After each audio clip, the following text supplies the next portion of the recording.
Ao Senhor pertence a terra e tudo que nela se contém, o mundo e os que nela habitam. Ouviremos agora a palavra de Deus. A palavra de Deus.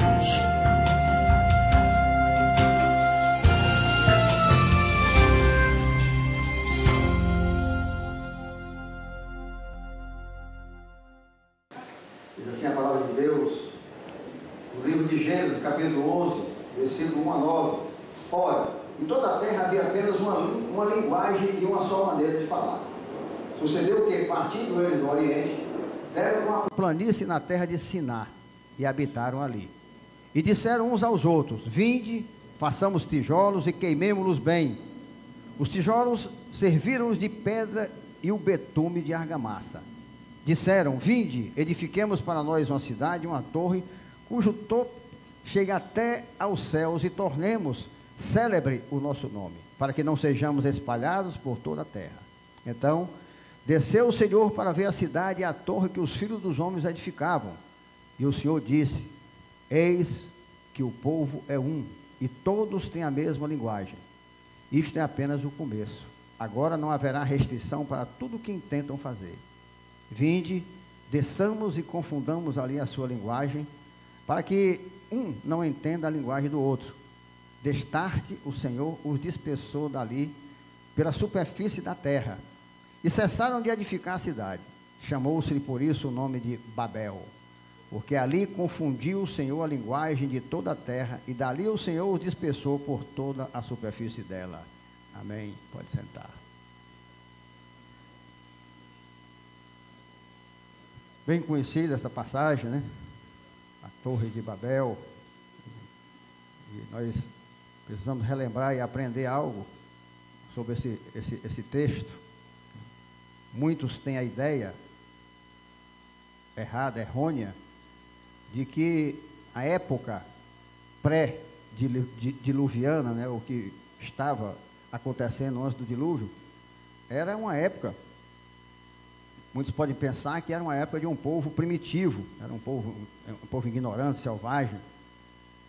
E quando nós vamos para os estudos, para os escritos, não é isso que eles dizem. Os escritos revelam que naquela época ali eles tratavam-se de uma civilização altamente notável.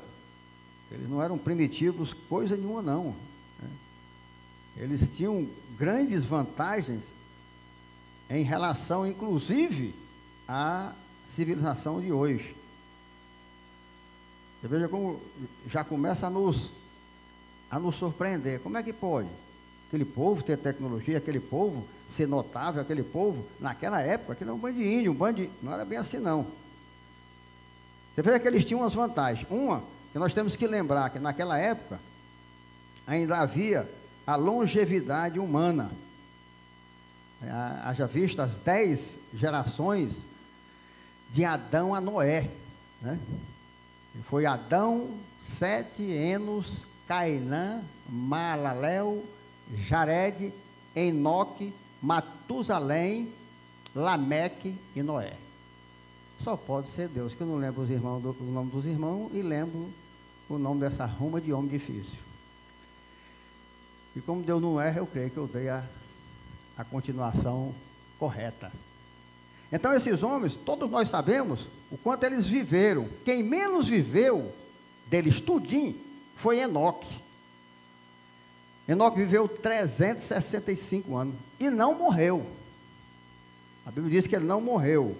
Diz que ele foi tomado para Deus. E quem mais viveu dessa turma foi Matusalém. 969 anos. Então, olha a vantagem que eles tinham sobre nós. O que viveu menos foi 365 anos. Né? O que ele tinha de anos, um ano tem de dias. 365. E o mais foi Matusalém, 969 anos.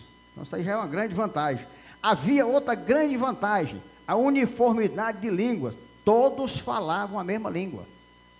Já pensou? Não tinha inglês, não tinha francês, não tinha japonês, não tinha alemão, todo mundo falava uma língua só.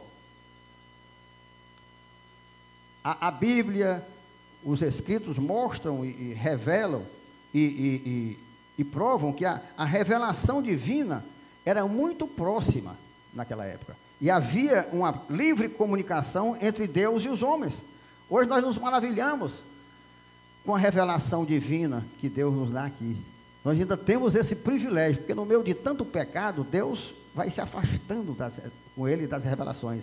Aí vem os falsos profetas na igreja, diz que Deus disse sem Deus ter dito coisa nenhuma, diz que Deus está aqui, Deus está fazendo isso, Deus está fazendo aquilo. Deus não trabalha em chiqueiro. Deus não é porco. E tem certas sinagogas de Satanás aí que se compara mais a chiqueiro, mentindo e brigando por dinheiro, louco, sede. O Deus deles é o Deus das riquezas, é o Deus chamado Mamon. Tem nada a ver com o nosso Deus, não. Absolutamente nada. Então Deus, naquela época, ele se revelava mais diretamente. Era livre a comunicação entre Deus e os homens. A Bíblia nos informa sobre as artes, a engenharia e outras profissões naquele período. Para a gente ver, para a gente saber que eles não eram tão ignorantes e tão indoutos, não. Eles tinham muito conhecimento. Em Gênesis 4,17 diz assim: coabitou Caim com sua mulher, ela concebeu e deu à luz a Enoque. Caim edificou uma cidade e lhe chamou Enoque, o nome de seu filho. Ó. O cara edificou uma cidade. O cara construiu uma cidade. Como fizeram aqui, nessa época, com Brasília, né? Na década de 60. O cara edificou uma cidade. Gênesis 40, 20 a 22 diz assim: Ada deu à luz a Jabal. Este foi o pai dos que habitam em tendas e possuem gado. O nome de seu irmão era Jubal. Este foi o pai de todos os que tocam harpa e flauta. Está vendo? Harpa e flauta. Zilá, por sua vez, deu à luz a Tubal-Caim, artífice de todo instrumento cortante, de bronze, de ferro. A irmã de Tubal-Caim foi Naamá. Está vendo? Então os caras já eram artífices, já construíam ferramentas, bronze, de ferro e tudo. E já eram bons instrumentistas. Já tocavam bem a harpa, a flauta. Então não era tão primitiva a coisa, não. Toda essa primeira civilização, que já tinha um grande acúmulo de conhecimento e experiência, com toda a sua arte, literatura, agricultura e habilidades, ela desapareceu completamente. O que é que nós temos que fazer aí, a analogia? É que aquele povo, eles eram o máximo da época. Eles eram muito mais poderosos para aquela época do que os poderosos são hoje. Porque havia uma só língua, era um poder muito grande. Agora imagine hoje, do jeito que está, essa desunião. Né? Porque é por isso que existem essas línguas hoje. Ela apareceu exatamente em Babel, onde Deus fez a confusão de línguas. Babel quer dizer confusão. Ali Deus confundiu as línguas. Ali Deus começou aí liberou para um falar francês, outro alemão, outro japonês, outro. E nós sabemos que isso terminou, não está aqui na pregação, mas vamos lembrar que essa confusão de língua já acabou. Mas ela acabou de uma maneira espiritual. Foi no Pentecostes, quando aquelas línguas de fogo desceram. Aí você lê ali, que o cara dizia: ué, eu estou falando na minha língua e esse estrangeiro está entendendo e ele está falando na língua dele. É como se você estivesse no meio de japonês, alemão. O japonês vinha e fala com você e você entende. Aí vem um alemão, fala com você e você entende. Aí você fala com o chinês entende. Isso aconteceu no Pentecostes. O que é que Deus quis dizer ali? Que a nossa linguagem, para ser uma só, agora, é a linguagem do Espírito. Entendeu?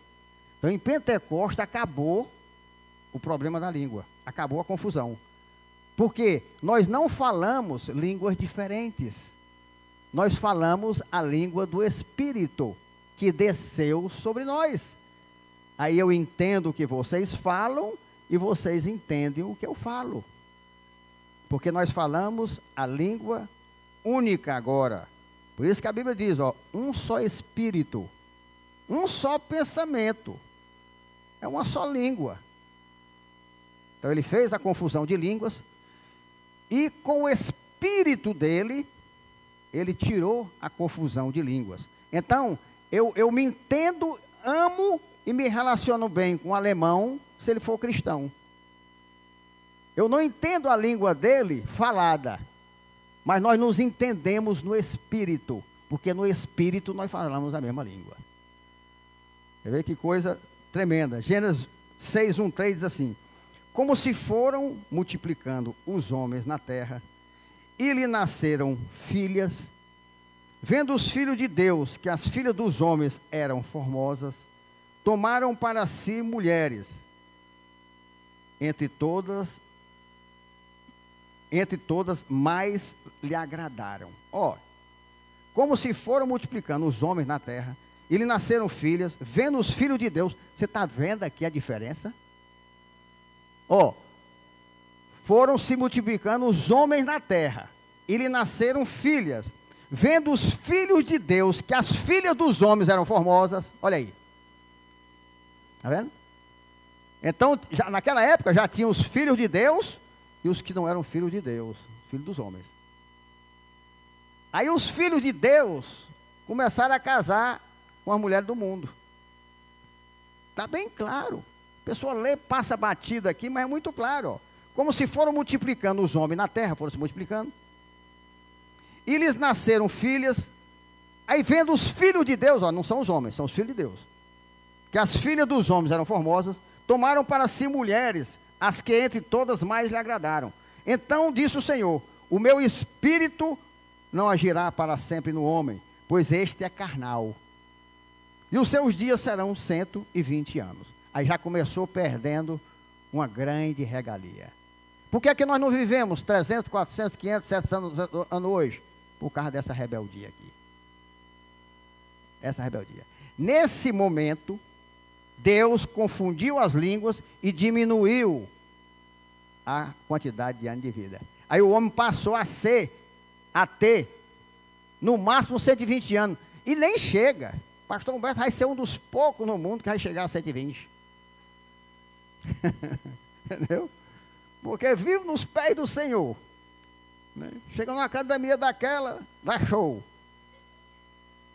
63 anos fazendo 5 barras. Aí eu disse, se duvidar, eu faço com a mão só. Não duvido, não. Né? Então, é lógico, meu médico disse, diga quem é seu médico. Eu digo, é Jesus.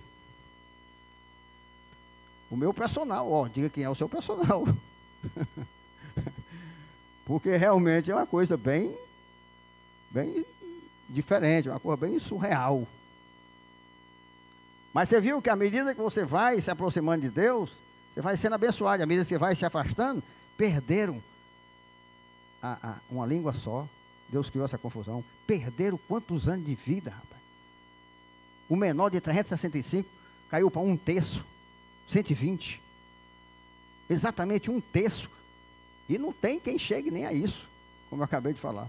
Os filhos de Deus passaram a se unir com as filhas dos homens, só pela carne. Perderam o privilégio da ação do Espírito de Deus sobre suas vidas. Meu irmão, é a mesma coisa hoje, rapaz. Aí tem pastor que quer casar um crente com a descrente, meu irmão. É o mesmo pecado, é a mesma teimosia, mas ele não quer saber. O crente é rico e dá muito dízimo para ele tem que casar. É aquela velha história que você já conhece, mas tem gente nova na igreja, eu vou contar de novo. Do cara que foi se confessar e pediu ao padre uma autorização. Aí chegou para o padre, conta os seus pecados. Não, eu vim lhe pedir uma coisa, padre. Que é? Não, padre, eu queria casar com minha mãe. Você é doido, rapaz? Você é louco, eu não vou fazer um negócio desse, rapaz. Seu amaldiçoado, não sei o que. Voltou para fora. Foi de novo, mesma coisa. Aí ele conversando com um amigo dele, já tinha sido sacristão, conhecia, né, os bastidores. Aí, rapaz, eu fui pedir o padre para casar com minha mãe, rapaz. Ele não disse, não, rapaz, não é assim não. Como foi que você fez? Eu cheguei lá e disse, padre, eu fui sincero, rapaz. Não, rapaz, não é assim não, cara. Agora tu complicou. Agora você vai fazer o seguinte. Ia ser menos, mas você já complicou. Você vai, você ajoelha lá. E antes de falar nada, você bota R$1.000 por baixo do confissório. Se tu não tivesse falado nada, era só 500, mas agora ficou mais caro, porque tu já foi falar besteira. Bota 1.000. Quando tu vê entrar, aí tu diz o que é que tu quer. Rapaz, dá. Aí ele fez, né? Chegou lá e multou os R$1.000. Aí, diga, meu filho, seu padre, eu sou aquele que queria casar com minha mãe. Como é? Casar com quem? Com minha mãe. Ah, foi. Ah, tá certo. Eu tinha entendido que você queria casar com seu pai. Com sua mãe não dá, não. Com seu pai não dá, não. Mas com a sua mãe eu dou um jeito. Assim, esses pastores hoje, meu irmão. Tudo pode, depende da quantia. Eita, amor grande que eles devem ter por mim ouvindo isso, hein? Eita. Mas Deus me ama, quero nem saber. É desse jeito. Querem se unir à carne. Querem trazer a carne para dentro da igreja, meu irmão. E que Deus vai aceitar essa união. A vida humana foi bastante encurtada. Torna-se bem menor o período de cada geração, como nós vimos. Então disse o Senhor, meu espírito não agirá para sempre no homem, pois este é carnal, e os seus dias serão 120 anos. O pecado, a carnalidade, é sempre a causa da perda dos privilégios divinos. Por isso eu luto tanto nessa igreja. Porque o pecado, meu irmão, perde todas as bênçãos. Até bênção que você já recebeu é amaldiçoada. A bênção já está na mão.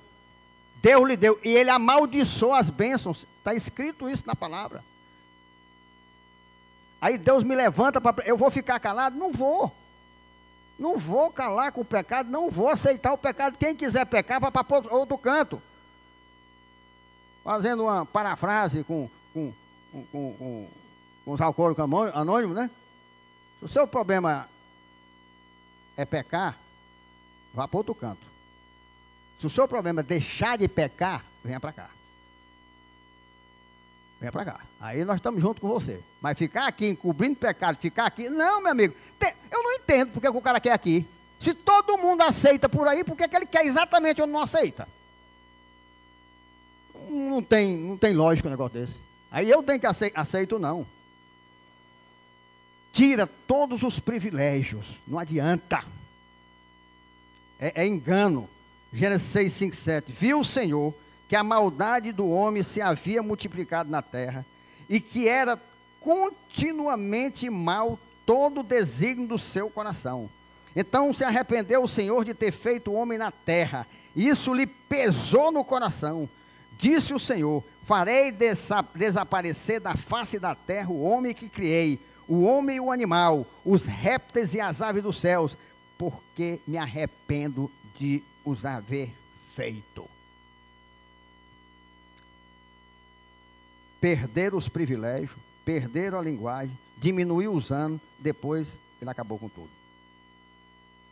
O solo passa a produzir menos e com mais trabalho. A violência se tornou comum e a terra toda corrompida recebeu a sentença de Deus. Eu estou falando de hoje não, viu, meu? É igualzinho, né? Estou falando de lá. Gênesis 6, 11 e 13. A terra estava corrompida à vista de Deus, como está hoje, cheia de violência. Olha aí.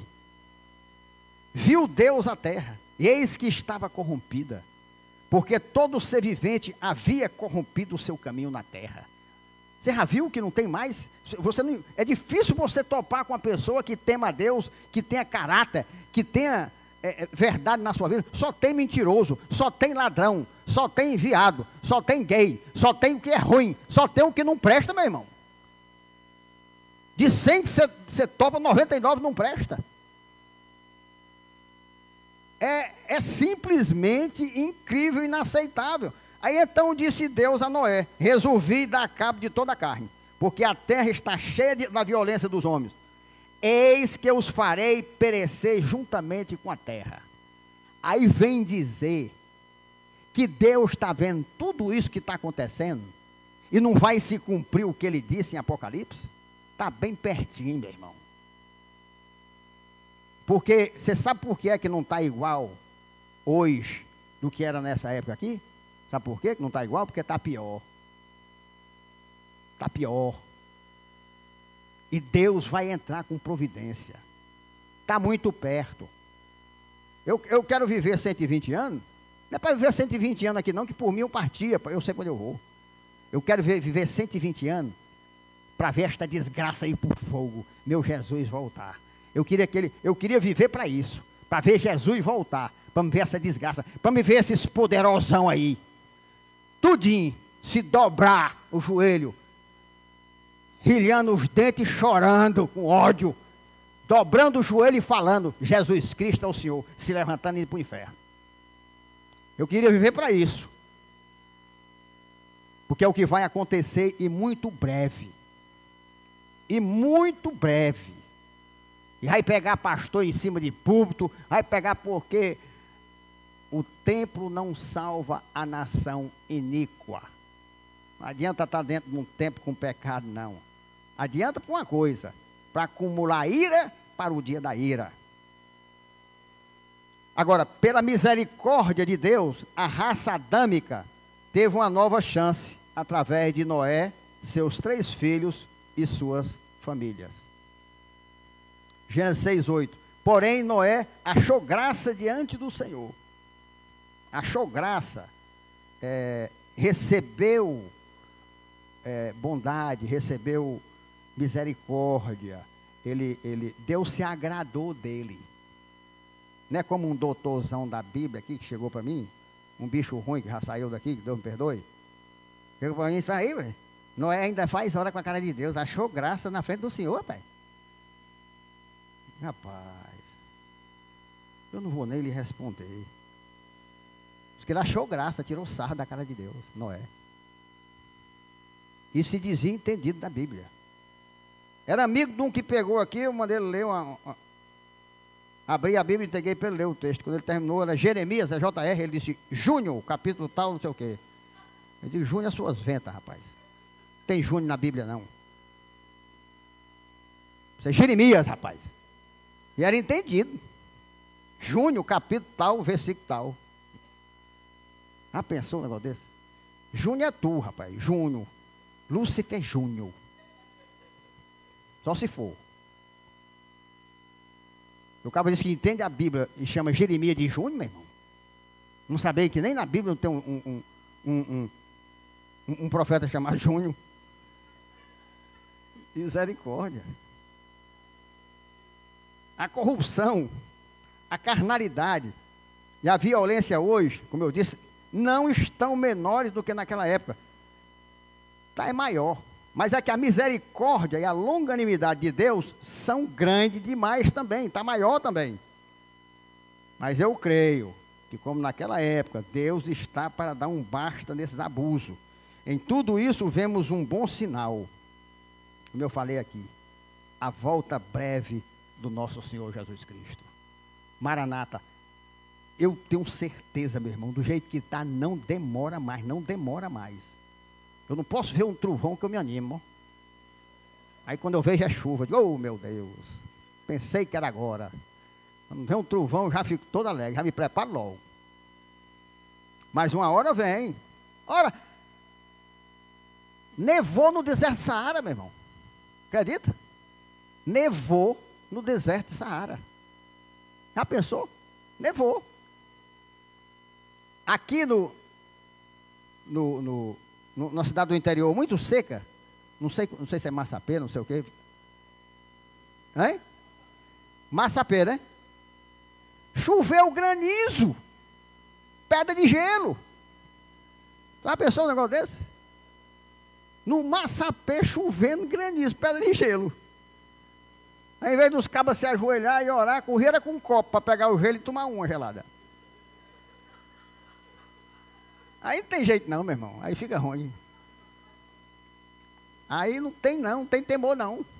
Deus está mandando gelo para nós tomar uma gelada, olha. É, né? Tá certo, vá nessa. É brincadeira, para um negócio desse, rapaz. Os caras não se tocam não, meu irmão. Está aí os sinais claríssimos. Mas é tudo, e eu só torcendo. Vamos, Deus, vamos, Senhor. Todo dia eu clamo a Deus, ô Senhor, venha, Senhor, tenha misericórdia. O Senhor disse que atende o clamor do teu povo. Senhor, nós estamos clamando, Maranata, Maranata. Acho que a Vanderlei lá em cima já está cansada de ver meus gritos chamando. Eu chamo mesmo. Um dia desse ela disse que andou fazendo uma besteira, e disse, não, vem agora não, deixa eu me arrumar. Eu digo, conversa essa, Vanderlei, você tem que estar pronta toda hora. Não impeça minhas orações, não. Nós temos que estar pronto, está muito perto. E somado às restrições impostas, então Deus acrescentou a confusão de língua. Né? Como ele diz, como nós vimos, em toda a terra havia apenas uma linguagem e uma só maneira de falar. Aí Deus chegou e, olha o que eles estavam fazendo. Sucedeu que partindo eles do Oriente, deram com a planície na terra de Siná, e habitaram ali. E disseram uns aos outros, olha a rebeldia. Vinde, façamos tijolo e queimemos bem. Os tijolos serviram de pedra e o betume de argamassa. Disseram, vinde e edifiquemos para nós uma cidade e uma torre, cujo topo seja até os céus. E o betume é onde vem o petróleo, você vê como é interessante, né? Como fala naquela época, já fala do que existia. Você vê como a Bíblia é verdadeira. A argamassa, eles usavam o betume. Como foi vedada a arca também. É muito tremendo. E tornemos célebre o nosso nome, para que não sejamos espalhados por toda a terra. Porque Deus disse que, né? Espalhai-vos, né? Multiplicai-vos. Então desceu o Senhor para ver a cidade e a torre que os filhos dos homens edificavam. E o Senhor disse, eis que o povo é um, e todos têm a mesma linguagem. Isto é apenas o começo. Agora não haverá restrição para tudo o que intentam fazer. Vinde, desçamos, vinde, ó, muito tremendo, né? Pai, Filho e Espírito Santo. Vinde. Aqui mais uma vez, Deus falando do Espírito Santo no Antigo Testamento. Desçamos e confundamos ali a sua linguagem, para que um não entenda a linguagem do outro. Destarte o Senhor dispersou dali pela superfície da terra, e cessaram de edificar a cidade, porque não se entendia mais. Chamou-se-lhe por isso o nome de Babel, que exatamente quer dizer confusão, porque ali confundiu o Senhor a linguagem de toda a terra, e dali o Senhor dispersou por toda a superfície dela. Essa pluralização da linguagem humana foi uma medida restritiva. Deus restringiu o poder do homem, tendo em vista um acordo dos homens para criarem um grande centro racial com uma elevada torre astral, como a gente viu em 11:4. Disseram, vinde e edifiquemos para nós uma cidade, uma torre, cujo topo chega até os céus, e tornamos célebre o nosso nome, para que não sejamos espalhados por toda a terra. Cujo topo chegue aos céus. Aqui precisa uma explicação, e logicamente, não podemos imaginar que mesmo naquela época, havendo tanta já avanço em tecnologia, né? Os homens não eram capazes, e não seriam tão ingênuos de imaginar que poderiam construir uma torre que chegasse no céu. Não é literal. O que ele se refere aqui é a construção de um planisfério astronômico com figuras do zodíaco e desenho das constelações. É como se fosse um céus. exatamente como tem em 2 templos antigos de Esné e Denderá, no Egito. Um tenente general escreveu sobre suas descobertas entre as ruínas da Babilônia, dizendo: cerca de 5 milhas, 5 milhas são 8 quilômetros, a sudeste de Ilá, a mais notável de todas as ruínas, Abis Nirod, dos árabes, levanta-se a uma altura de 46 metros, acima da planície, sobre uma base quadrada de 121 metros, mais de um quarteirão. Ela foi construída de tijolos secos em 7 estágios, a fim de corresponder aos planetas a que foram dedicados. A inferior preta, a cor de Saturno. A seguinte para Júpiter. A terceira vermelha para Marte. E assim por diante. Esses estágios eram encimados por uma elevada torre, no cume da qual encontravam-se os signos do zodíaco e outras figuras astronômicas, sendo, portanto, uma representação dos céus. Está vendo aí? Onde foi que veio toda essa maldição de zodíaco, de consultar os astros e tal. Então não era... É como se eles fossem fazer para eles uma terra e um céu. Eles fossem ser como Deus. Eles estavam construindo, já que ele não ia alcançar, então eles faziam o mais alto possível e faziam no céu. Eu já vi em várias cidades isso. Você chega lá, senta, aí você vê tudo passar assim. É como se você tivesse realmente no espaço. Você se sente lá mesmo, você se sente totalmente virtual. Exatamente desse jeito que eles fizeram aqui. Mais uma vez, o homem se revela soberbo e rebelde, pois desafiaram o mandamento divino de se dispersarem por toda a terra. Gênesis 4, 11 e 12. És agora, pois, maldito por sobre a terra, cuja boca se abriu para receber de tuas mãos o sangue de teu irmão. Quando lavrares o solo, não te dará ele a sua força. Serás fugitivo e errante pela terra. Pronto. Então ele tinha que se espalhar. Aí eles foram se juntar lá e dizer: não, vamos se espalhar. Vamos fazer aqui um povo poderoso, vamos fazer um céu para nós. Vamos. 11:4. Disseram: vinde, edifiquemos para nós uma cidade e uma torre cujo topo chega até os céus. E tornemos célebre o nosso nome, para que não sejamos espalhados por toda a terra. Tornemos célebre o nosso nome, para que não sejamos espalhados por toda a terra. Olha aqui a rebeldia, a petulância, os caras peitando Deus mesmo. É exatamente como tem hoje, né? O cara acha que pode chegar à longevidade, o cara acha que pode não morrer. Ficam de qualquer forma tentando aí formas e remédios e cirurgias e não sei o quê, para... Isso aí contra Deus, rapaz. Não existe essa possibilidade. Eles vão ficar loucos. Não tem ciência no mundo que acompanhe e mude os propósitos, os desígnios de Deus. É impossível.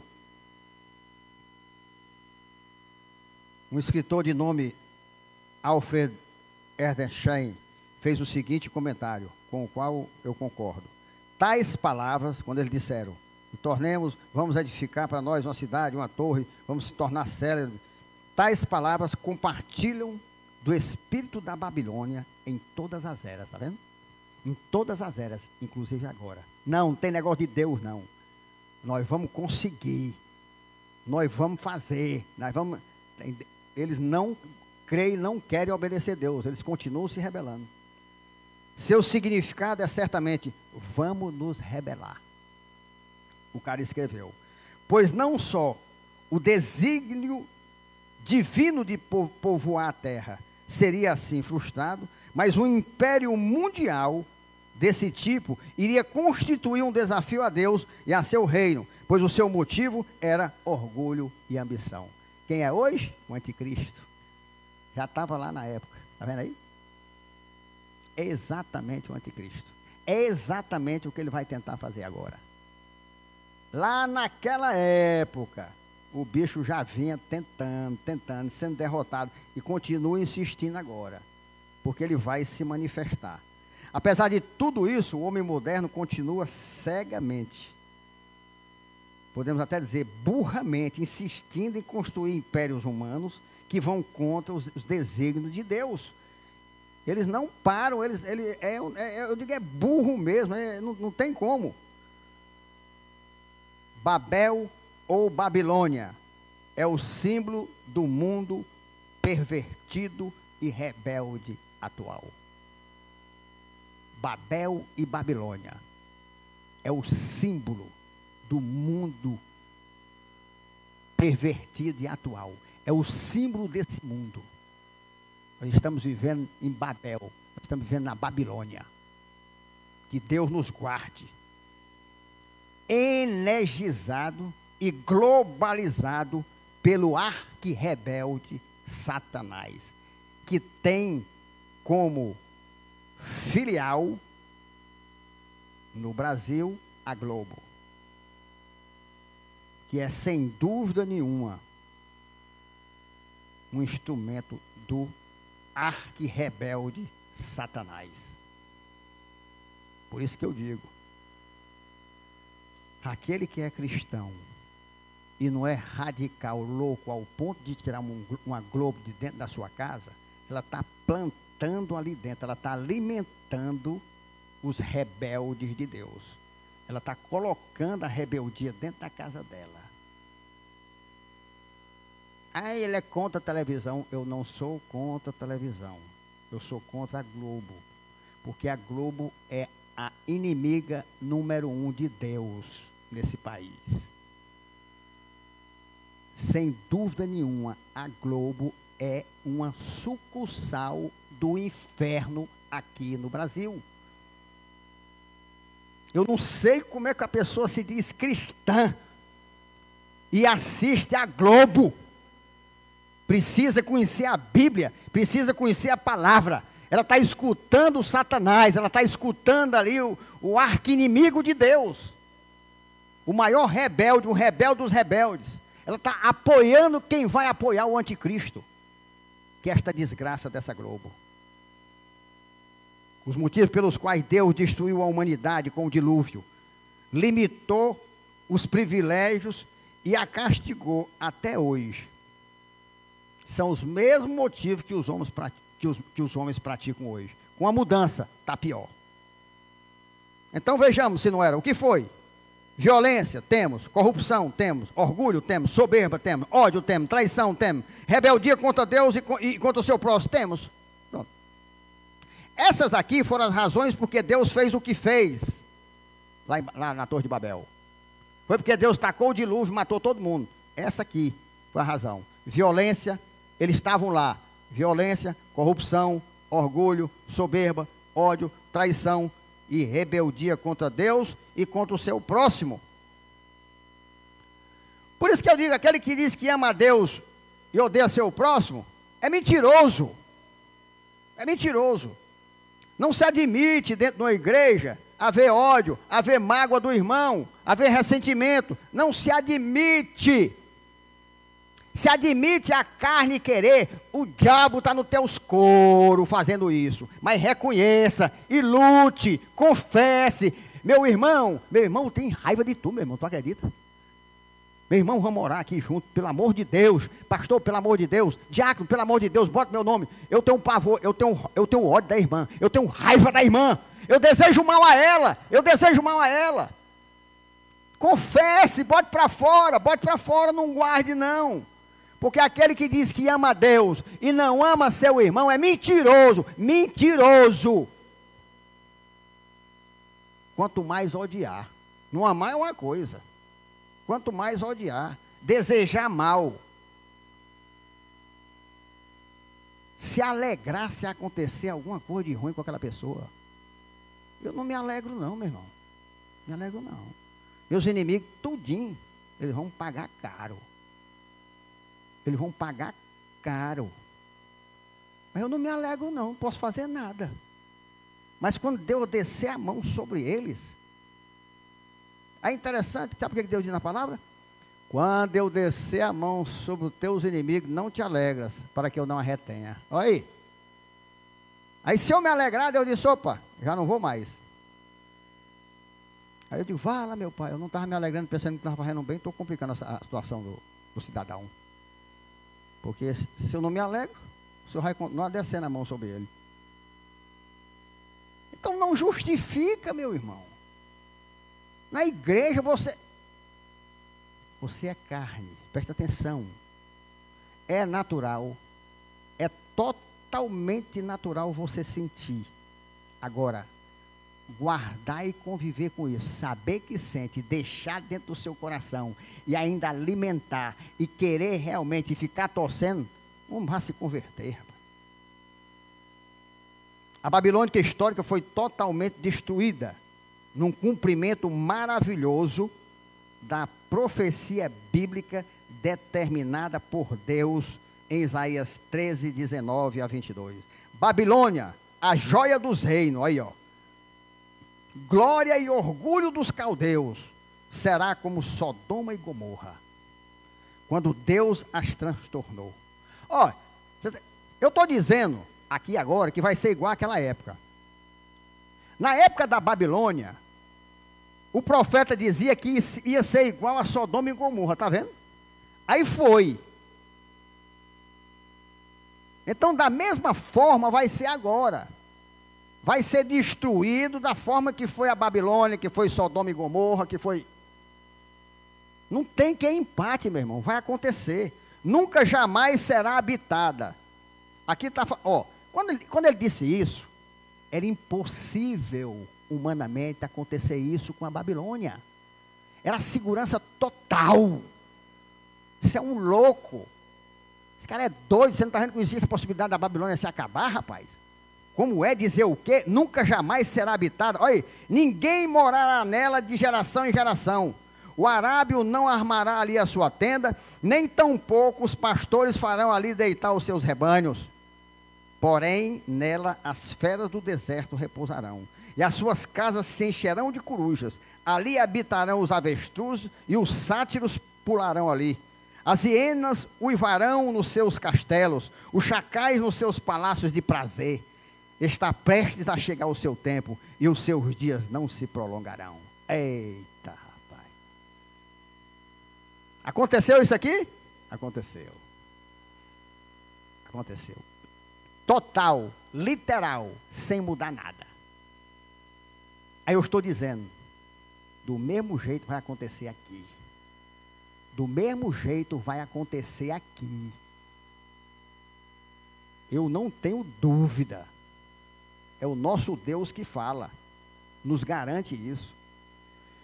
Se os líderes e pastores pregassem mais a verdade, levassem ao conhecimento do povo o poder de Deus através de sua palavra, mostrando quantas profecias já foram confirmadas. O cara lê Isaías e não sabe que isso aqui aconteceu. 80% da pessoa que lê não sabe que isso aqui já foi, Deus já cumpriu. Já se realizou.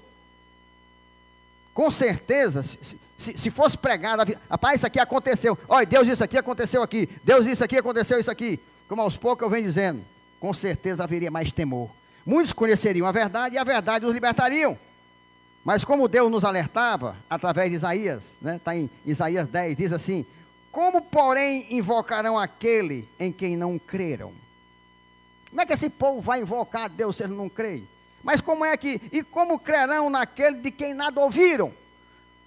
Se o cara não ouviu, como é que o cara vai crer num homem ou num Deus que ele nunca ouviu falar dele? Porque os pastores não pregam o Deus verdadeiro, pregam o Deus mentiroso da prosperidade. E como ouvirão se não há quem pregue? Não tem quem pregue, meu irmão. Tem um doido aqui e outro acolá, como o pastor Humberto, o Paul Walsh lá nos Estados Unidos, outro lá não sei aonde. É um aqui e outro acolá, bem pouquinho doido. Deus diz aqui: e como pregarão se não forem enviados? O que é isso aqui, pastor? O que é isso aqui? Se não for enviado por Deus. Aí vem esse bando de mentiroso, falso aí, e vão pregar sem ser enviado. Aí como é que vai fazer? Se não foi Deus que chamou, não foi Deus. Quem? Deus chamou para o cara pedir dinheiro? Deus chamou para o cara roubar? Deus chamou para o cara negociar a alma? Não, Deus não chamou para isso não. Como está escrito, quão formosos são os pés dos que anunciam coisas boas. Está vendo? O que é coisa boa aqui que Deus fala? A verdade. Coisa boa é aquilo que lhe leva para o que é bom. Se eu lhe dou um caminho que vai para um lugar muito maravilhoso, então eu estou lhe anunciando coisa boa, um caminho bom. Se eu lhe dou um caminho que vai para a morte, eu estou lhe anunciando coisa ruim. Então, não é ruim os pés do pastor. O pastor Humberto não é ruim, está escrito, quão formosos são os pés dos que anunciam coisas boas. Agora, coisa boa não é dizer, pode pecar, Deus é bom. Não é isso não. Coisa boa é a verdade. Porque a verdade é a única que liberta e que salva. E nada há melhor do que a salvação. Olha aqui, ó. Agora literal de novo na palavra. Mas nem todos obedeceram ao Evangelho. Meu irmão, eu estou lá em Isaías. Anotou isso? Mas nem todos obedeceram ao Evangelho. Está vendo? Lá em Isaías. A gente não conhece o Evangelho no Novo Testamento? Palavra de Deus, meu irmão. É lá e cá. Passa um batido, não vê isso aqui. Pois Isaías diz, Senhor, quem acreditou na nossa pregação? Quem é que acredita na pregação do pastor Humberto? Quem é que acredita? Vocês. Só vocês. Esse pinguinho de gente. O remanescente de Israel. A maioria não. Acredita não, que ele é um doido. Agora tem uma coisa. Faz 15 anos que eu mando um elemento desse. Elemento não, mau elemento. Vim aqui me contestar na Bíblia. Dizer onde é que eu prego errado. Ou prego o que está na Bíblia. E não vem nenhum. Não vem nem um apóstolo. Não vem nem não vem nenhum. É porque hoje não tem apóstolo, tem abóstolo. Não precisa eu dizer de onde é que vem abóstolo, né? O B já está dizendo. Cadê que vem? Ei, rapaz, está pregando aí, não tem na Bíblia não, rapaz. Deixa de inventar coisa. Nenhum. Não vem nenhum doutor. Doutor em Deus. Nem um letrado. Nunca vieram. Me chamam de doido, de longe e tudo. E diz para as pessoas, pai, não vá lá não, que aquele homem é doido. Senhor, quem acreditou na nossa pregação? E assim, a fé vem pela pregação. E a pregação pela palavra de Cristo, está vendo? Mas para aí, pastor. Deus não diz que é através de Cristo. E o que é que está dizendo aqui? A fé vem pela pregação. E a pregação pela palavra de Cristo. Então você está dizendo que a fé vem por Cristo. Não existe outra palavra que leve a fé e a salvação, se não for a de Cristo. Mas o que é que ele disse aqui? Não escutaram o Evangelho. Não obedeceram. Eles não obedecem ao Evangelho. Eles fazem o que querem. Eles mudam a palavra a seu bel prazer. Não obstante, sabemos que existem aqueles que, mesmo tendo olhos e ouvidos, não verão e não ouvirão. Ainda tem mais esse problema. A maioria não quer. Ainda tem uns que se metem aqui e vêm com os ouvidos, mas não ouve. Tem zóio, mas não vê. Que é zóio. Nós aqui temos olhos que vemos. Mas eles não. Olha aqui, Mateus 13, 14, 15. De sorte que nele se cumpre a profecia de Isaías. Ouvireis com os ouvidos e de nenhum modo entendereis. Vereis com os olhos e de nenhum modo percebereis. Tu já pensou o privilégio que tu tem, irmão? Tu já viu quantos saíram daqui dizendo, rapaz, não é isso não. Esse homem é doido. E tu fica dizendo, mas não pode. Tem algo em mim que diz que testifica. Esse homem é muito difícil. É realmente assim, eu acho que eu estou ficando doido, mas eu não consigo não acreditar nisso. Tu está vendo teu privilégio? Tu está vendo? Porque tem esses aqui, meu irmão. Ouvireis com os ouvidos e de nenhum modo entendereis. vereis com os olhos e de nenhum modo percebereis. Porque o coração desse povo está endurecido, povo de dura cerviz. Sabe por que é que você entende? Porque seu coração não está endurecido. Tu viu sofrendo por causa do pecado. O que mais tu queria era não pecar, e tu peca. É isso que Deus quer de você. Que você tenha esse temor, esse reconhecimento. Não aceita o pecado, fica lutando. Eles não querem. Eles acham que não deve, que não é assim não. Aí vão viver do jeito que querem. De mau grado, ouviram com os ouvidos e fecharam os olhos. Aqui não está dizendo, meu irmão, ouviram com os ouvidos e fecharam os olhos. Está dizendo do irmão cansado, que aquilo lá fecha os olhos dando a cochilada, não. Está dizendo daquele demônio que está com os olhão grelado, mas os olhos estão fechados. Ele está com uma butuca de olho desse tamanho, mas os olhos do coração estão fechados. Tem ouvido, mas não ouve. Tem olhos, mas não vê. Para não suceder que vejam com os olhos, ouçam com os ouvidos, entendam com o coração, se convertam e sejam por mim curados.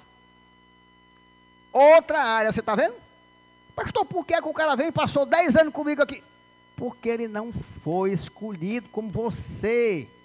Deus não tirou as escamas dos olhos dele como tirou da sua. Então bota teu joelho no chão e diz assim: meu Deus, como tu é bom comigo. Podia ser eu e foi ele. Está aqui. Porque o coração dele está endurecido. Aí Deus disse: vai acontecer isso com eles. E eles não vão ver e não vão escutar. Para quê? Porque se eles verem e escutarem como vocês, aí eles vão entender com o coração. Aí vai acontecer que eles vão se converter e vão ser curados. E não é o propósito de Deus. Eles não foram predestinados para isso. Então você já viu como é difícil pregar a verdade? Além de ter os que aceitam a rebeldia, logo assumem, ainda tem uma grande parte que é o populacho. O populacho. É quando Deus tirou o povo do Egito, não saiu só o povo de Deus, não. A Bíblia diz que saiu um populacho no meio. Então, aqui se meteu um populacho no meio de nós e Deus limpou. Agora nós estamos esperando, aí Deus manda os pecadores, e nós vamos ensinando, vamos discipulando. Aqueles que são de Deus, recebem com alegria e ficam, quer nem saber a luta que vão passar. Eles querem é paz com Cristo.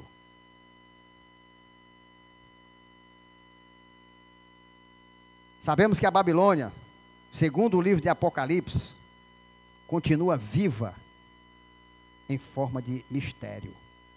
Ela é a mãe das meretrizes e das abominações da terra. Está vendo como a Babilônia ainda existe? Em forma de mistério. Mesma coisa que aconteceu com ela vai acontecer aqui. Apocalipse 17:5. Na sua fronte achava-se escrito o nome, um mistério.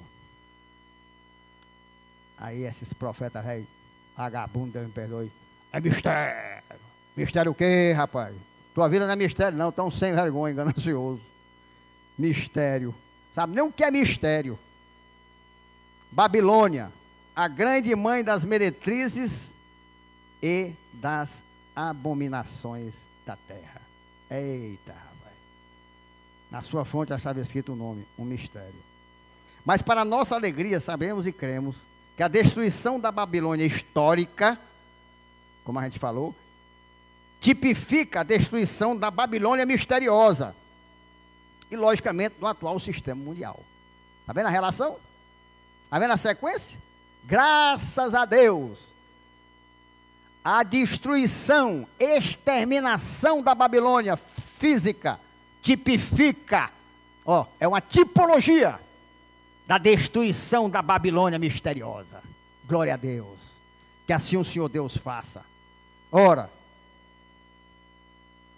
a maioria das pregações hoje quer nos convencer que Deus é o Deus de amor, que quer que nós vivamos prazeres deste mundo que representam a Babilônia. Quer que eu viva na Babilônia. É exatamente o oposto do destino que Deus tem para nós e que só alcançaremos através do caminho da verdade, através de Jesus Cristo. Há dois tipos de pessoas hoje que dizem que creem em Deus. Os dois tipos começaram sua história juntos em Gênesis, mas terminaram sua história diferente no Apocalipse. São aqueles que se rebelaram contra Deus e vivem os prazeres fornecidos pela mãe das meretrizes, e estes que perseveram na doutrina dos apóstolos e na comunhão, no partir do pão e nas orações. Pronto, só tem essas duas raças. Estes estarão com seus nomes inscritos no livro da vida, e à direita do rei serão chamados: vinde benditos de meu Pai. Mateus 23, 34. Então dirá o rei aos que estiverem à sua direita: vinde benditos de meu Pai, entrai na posse do reino que vos está preparado desde a fundação do mundo. Aqueles que não foram achados escritos no livro da vida serão lançados para dentro do lago de fogo. Apocalipse 20, 11 e 15.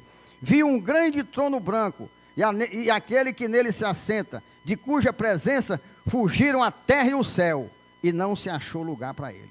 Vi também os mortos, os grandes e os pequenos, postos em pé. Isso aqui é o dia, viu? É o dia. O céu fugindo, ou seja, se acabando tudo.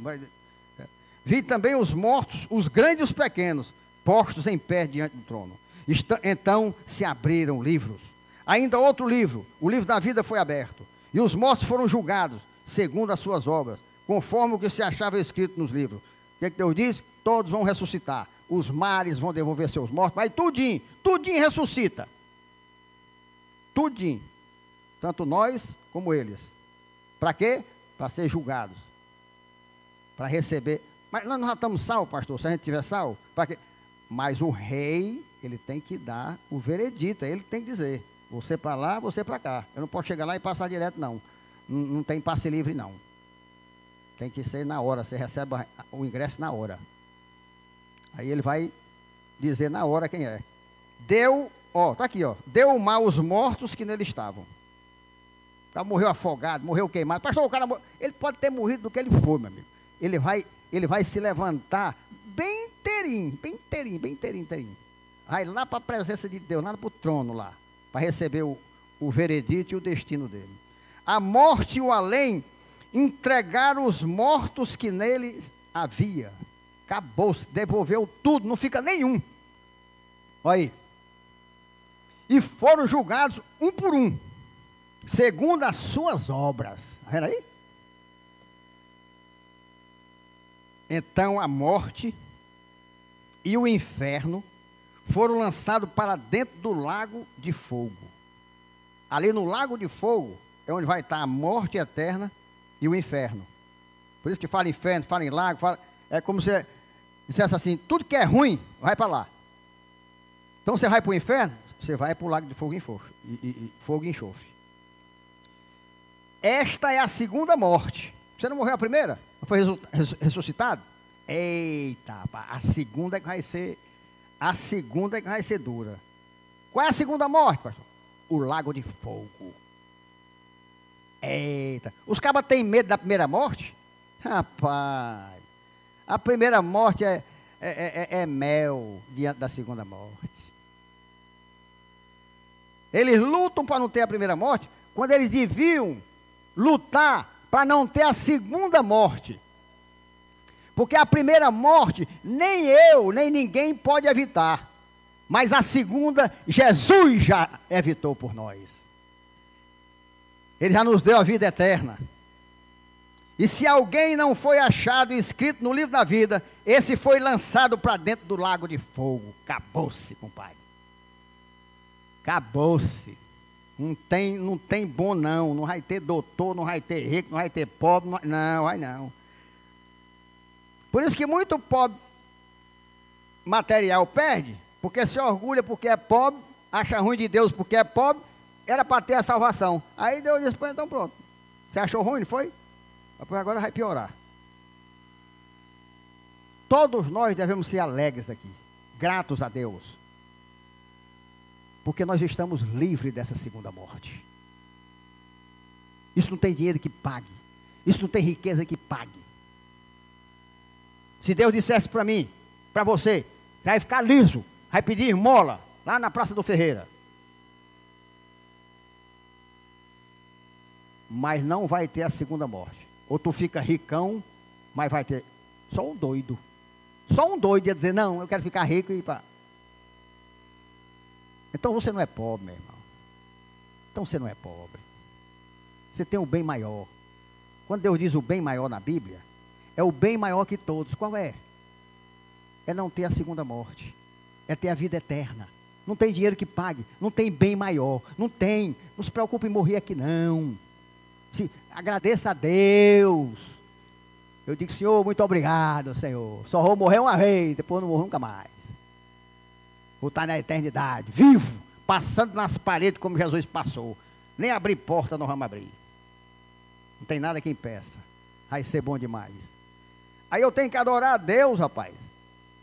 Eu agradeço a Deus, mas muito infinitamente mais, imensuravelmente mais, esse livramento que Ele me deu da segunda morte. O fato de eu não ir para o lago de fogo e enxofre, meu irmão não tem gratidão, não tem dinheiro, não tem nada que pague não, rapaz.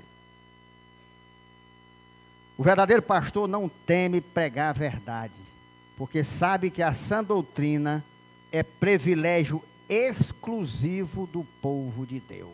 Por isso que eu prego. Porque tem bem pouquinhos que recebem, mas tem. E a minha função é pregar. Não quero nem saber, é pregar. E Deus tem me sustentado. O diabo já fez tudo. Já tirou mulher, já tirou filho, já tirou, e não adianta. Pregar ali com a força de Jesus, não adianta. Tantas vezes ele tenta como ele é derrotado. Se eu pudesse, seria anátema com eles. Mas eu não posso. Não posso. E sabe por que o próprio Deus nos informa que o injusto e o imundo continuarão a seguir o seu mesmo mestre, Lúcifer? Apocalipse 2, 22, 11, 17. Olha como não tem jeito. Tá vendo? Olha como não tem jeito. Eu tenho que pregar. E não me preocupar com... Porque Deus diz assim, ó. Continue o injusto fazendo injustiça. Meu amigo, isso aqui é muito sério. Espera aí. Você não tem que pregar. Olha, presta atenção. Que Deus lhe deu o discernimento, essa iluminação. Você não tem que ir para o injusto, para o pecador, e tentar convencer ele a sair do pecado? Agora, como é que tu vai convencer uma pessoa que Deus disse, injusto, pecador, continue fazendo injustiça e continue pecando? Vai perder teu tempo, rapaz. Vai perder teu tempo. Então, tu tem que pregar e deixa cair o resultado. Porque aqueles que não forem preparados os ouvidos e os olhos por Deus, não vão te escutar. Pode gritar, rolar no chão, fazer o que você quiser. Essa minha maneira de falar aqui, não é para salvar nem guardar ninguém não, é a minha característica que Deus deu. Falar com ênfase. Eu sinto o poder de Deus para não morrer, aí eu boto para fora. No bom sentido. Porque tem hora aqui que eu não me sinto nem pisar no chão. Fala, meu Deus, eu acho que eu estou com bem 5 metros de altura. De tão tremendo e maravilhoso, a misericórdia e o amor de Deus derramando a unção do Espírito de Deus sobre a minha vida. Para falar aqui o que Ele quer. Olha aqui. Continue o injusto fazendo injustiça. Continue o imundo ainda sendo imundo. Rapaz, isso aqui está pregando o contrário. O pecador, o imundo, eu tenho que dizer, rapaz, se limpe, rapaz, lave as suas vestes. Mas tem uns que Deus diz que não. Esse aí é para ficar mais imundo ainda. Esse aí já está sem jeito. Agora, olha aqui, ó. O justo continue na prática da justiça. E o santo continue a santificar-se. Você é santo? Escolhido. É santo? Jesus lhe purificou. Remiu os seus pecados. Pois continue lutando, meu irmão. Faça a sua parte. Continue agarrado com Jesus. Não aceite o pecado. Continue se santificando. Aí diz assim: e eis que venho sem demora, e comigo está o galardão que tenho para retribuir a cada um segundo as suas obras. Está vendo? Tanto ao injusto que continua injusto, o imundo que continua imundo, como aquele que é justo e continua praticando a justiça, e santo e se santificando mais. Ele diz que tenho para retribuir a cada um segundo as suas obras. Eu sou o alfa e o ômega, o primeiro e o último, o princípio e o fim. É muito tremendo. Aí ele diz aqui que ele é Gênesis, passa a Bíblia todinha e Apocalipse. Eu sou o Alfa e o Ômega. Mesma coisa, o primeiro e o último, que é a primeira letra do alfabeto grego e a última do alfabeto grego. O Alfa é a primeira e o Ômega é a última. O primeiro e o último, o princípio e o fim. Bem-aventurados aqueles que lavam as suas vestiduras no sangue do Cordeiro, para que lhes assista o direito à árvore da vida, e entrem na cidade pelas portas. Fora ficam os cães, os feiticeiros, os impuros, os assassinos, os idólatras e todo aquele que ama e pratica a mentira. Por quê? Porque o pai da mentira é Lúcifer, é o diabo, e quem pratica é filho do diabo. Eu, Jesus falando, enviei o meu anjo para vos testificar estas coisas às igrejas. Está vendo aí? Quem é o anjo que ele usa? Você não já viu? Pastor Humberto é um anjo usado por essa. Foi Jesus que enviou. Ele é só um arauto. Ele é só um empregado. Não sou eu que falo essa loucura aqui, como diz aí, não. Foi Jesus que enviou. Eu, Jesus, enviei o meu anjo para vos testificar estas coisas às igrejas. Eu sou a raiz e a geração de Davi, a brilhante estrela da manhã. O Espírito e a noiva dizem, vem. Aquele que ouve, diga, vem. Aquele que tem sede, venha. E quem quiser, receba de graça a água da vida. Oh, glória a Deus. Que Deus maravilhoso, né? Você pega uma passagem dessa de Gênesis, aí Deus fala a Bíblia todinha. Meu amigo. Agora, para muitos não é nada. O que dá ibope, o que dá dinheiro, é a pregação da falsa salvação, feita pelos mercenários do púlpito. Mas Deus disse que tinha que ser assim. O que foi injusto continue fazendo injustiça, e o que foi imundo continue se imundiçando. Então nós vamos pregar sabendo que vai escutar aqueles que Ele preparou para escutar. Tudo isso, meu irmão, você vê o quanto você é privilegiado. Você vê o quanto você é abençoado. Onde é que se escuta uma pregação dessa? Onde é que você passa a entender que coisas poderosas que Deus falou na Bíblia já foram cumpridas e que nós estamos aqui, está tudo a representação aí, que vai acontecer tudo do mesmo jeito. Deus já provou isso. Não tem como. Se Deus não testificar isso no seu coração, não iluminar. Aí, para aquele que Deus abriu os olhos e os ouvidos, o diabo pode tentar o que quiser, que não. É difícil, não, mas é isso mesmo. Aquele homem falou, foi ele não, rapaz, entrou no meu coração, que coisa maravilhosa. Como é que eu já li a Bíblia, não sei quantas vezes não vi isso. É a mesma coisa que eu sinto, rapaz. Tenho certeza que vocês sentem isso. Agora, quem Deus não abriu os ouvidos e os olhinhos, sente não. Nós somos privilegiados. Que o Espírito Santo de Deus permaneça na igreja reformada Siloé. E nos ouvintes que Deus abriu os ouvidos e abriu os olhos, para que continuemos na prática da justiça e na contínua santificação. E brevemente, num dia na glória, à direita do Rei, possamos ouvir o chamado: vinde, benditos de meu Pai, em nome de Jesus. Amém.